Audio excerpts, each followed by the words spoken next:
सभी संस्कार शास्त्र विधि से किन किन ब्राह्मणों के यहां हो रहे हैं बताइए। अरे सब संस्कारों की बात तो जाने दीजिए, यज्ञोपवीत संस्कार भी ठीक से नहीं हो रहा है।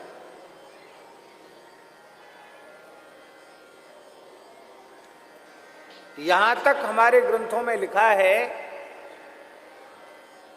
ब्रह्म वर्चस कामस्तु पंचवर्षमेव ब्राह्मण उपनयित। ब्रह्म तेज की कामना हो तो 5 वर्ष के विप्र बालक का भी यज्ञोपवीत हो जाना चाहिए। ये सर्वोत्तम पक्ष है। और दूसरा पक्ष है, गर्भस्याष्टमे वर्षे ब्राह्मणम उपनयित। गर्भ से अष्टम वर्ष में अर्थात जन्म से सप्तम वर्ष में, गर्भ का 1 वर्ष मान लिया गया तो जन्म से सप्तम वर्ष हो गया।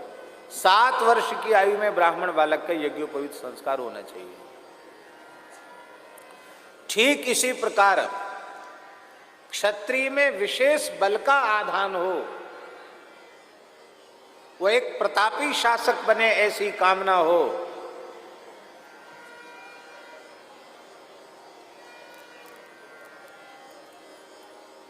तो 5 वर्षम ब्राह्मण उपनयित और 6 वर्ष की आयु में क्षत्रिय कुमार का यज्ञोपवीत, और विशेष गौ और ब्राह्मण का भक्त बने, वेदज्ञ शास्त्रज्ञ बने और धनाढ्य हो ऐसी कामना हो तो वैश्य बालक का यज्ञोपवीत संस्कार 7 वर्ष की आयु में हो जाना चाहिए।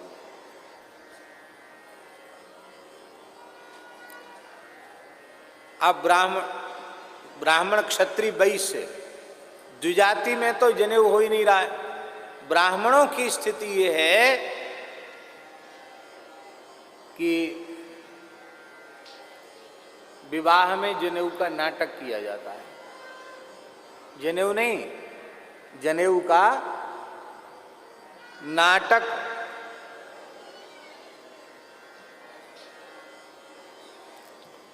और कहीं कहीं ऐसी परंपरा चल पड़ी है, हम नाम नहीं लेंगे, वृंदावन की ही बात है।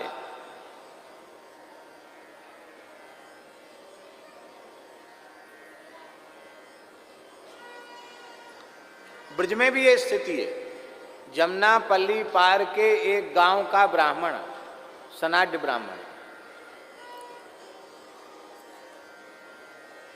एक ब्राह्मण को हमने देखा, उनकी आयु लगभग 70-75 साल की रही होगी, वृद्ध थे, एकहरा शरीर था। तो मैंने देखा गर्मी का समय था, उनके शरीर पर जनेऊ नहीं। तो हम तो जानते थे कि पंडित जी हैं, ये अमुक गांव के हैं, जमुनापल्ली पार के। तो हमने कहा कि पंडित जी आपने जनेऊ नहीं पहन रखा है।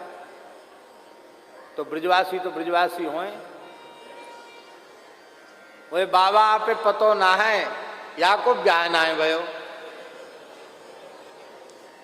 राम राम राम।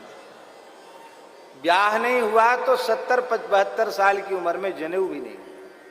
कितने दुर्भाग्य की बात है। हम अपने ऋषि गोत्र भूल गए।